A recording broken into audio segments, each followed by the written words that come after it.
It was a quiet night at the Eaton County Sheriff's Office. Another routine shift, or so it seemed. Dispatcher Carolyn Hayes sat alone beneath the hum of flickering lights.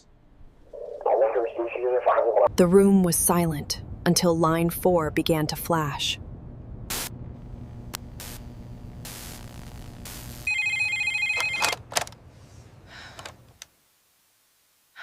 "911, what's your emergency?" He's in the house. Please help me.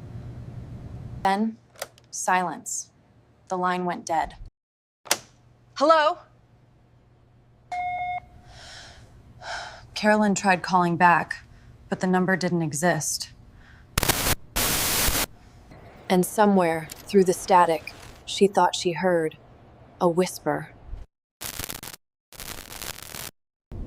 Carolyn stared at the silent receiver, unsure if what she'd heard was real. She ran a trace. The system pulled coordinates from the last signal ping.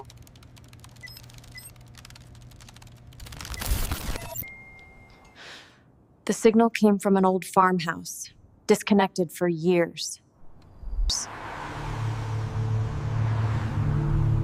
Assuming it was a prank or squatter, she sent Unit 23, Reeves and Holloway. The two officers laughed it off. Just another empty property in the middle of nowhere. But the GPS signal began to fade, and the road slowly turned to dirt. Something about the road felt wrong. And there it was to hit the house from the call. Waiting. Reeves and Holloway stepped out into the fog, the world behind them fading like a dream. Their radios buzzed, voices that didn't belong to any channel. The porch groaned beneath their weight, like something buried was waking up. The door was already open, but no footprints led to it. Inside, the air was heavy. Each step sounded like it echoed from miles away. The old clock on the wall had stopped at the exact time the call came in. Reeves, she's here! He turned to call for Holloway, but the doorway showed only fog. He's in the house! His light slipped from his hand, but the beam kept spinning, like it was searching for her. On a dusty table, a family portrait, and her eyes stared back at him. Then, whispers came, not from the hallway, but from the walls themselves. He could hear breathing, shallow, desperate, right behind the wallpaper. From inside the wall, a woman's face pressed through, whispering for help. Help me! Help me! Find the tape. And just like that plight, she was gone. But she'd left him a message. Reeves stood frozen, her voice still echoing inside his head. Find the tape! Then he saw it, a hidden hatch, as if the house itself wanted him to find it.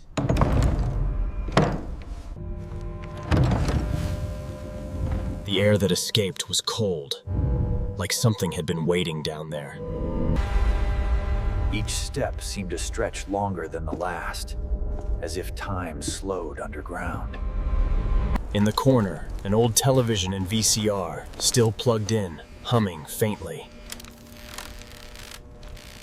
A tape sat waiting, labeled with the same number as the call that started it all. He pressed play right, and the basement filled with the same static from that night. He's already here. But it wasn't a recording, it was live. Reeves froze. The tape was showing the dispatcher live, miles away. You hear me, Reeves? Then the voice came, faint, broken, but it said his name. Carolyn? He whispered her name, and the echo came back a second too late. signal pulsed like a heartbeat, flashing coordinates, images, screams. The house began to move with the signal, as if it was alive, resonating with it. It's not me talking! Get out now! Then the feed shifted died, showing him inside the same room, watching himself.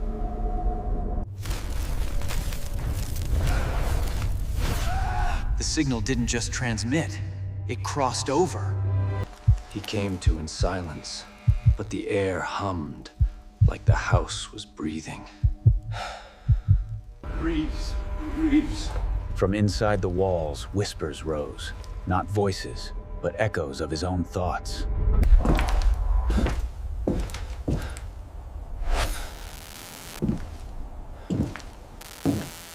Reeves, you're inside the recording. The radio spoke in his own tone, a recording of words he hadn't said yet. He realized the truth, Maeve. The walls weren't solid. They inhaled, exhaled, listened. You shouldn't have answered the call. Her voice came from nowhere and everywhere at once. Every word he spoke, the house heard and answered from below.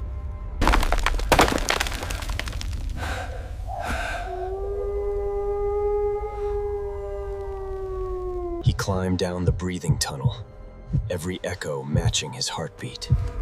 Please, don't answer. The calls weren't coming from people, they were recordings of the deceased. Center waited a single chair, the source of the signal, still transmitting. The headset spoke in 1,000 voices, all trapped inside the signal. If you hear them, don't respond. Is anyone there?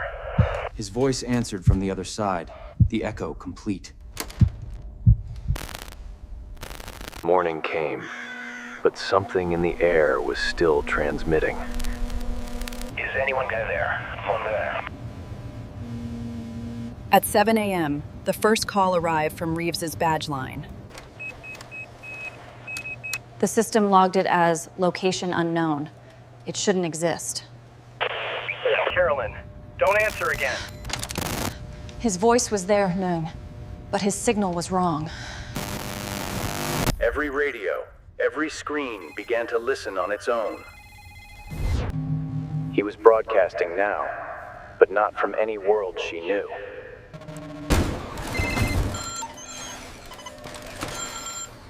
The call wasn't coming to her even.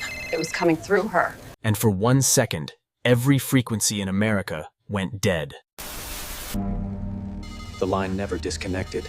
It just stopped pretending to be human. I'm still on the line. Her reflection spoke first, the same words Reeves used before he vanished. Don't hang up! Don't hang up! Every speaker bled his words, layered to her own breathing. His face reformed from the noise. Not alive, not dead. Just transmitted. The signal didn't need a caller anymore. It needed a name. Call received. Somewhere, the signal reset again. But this time, it answered itself.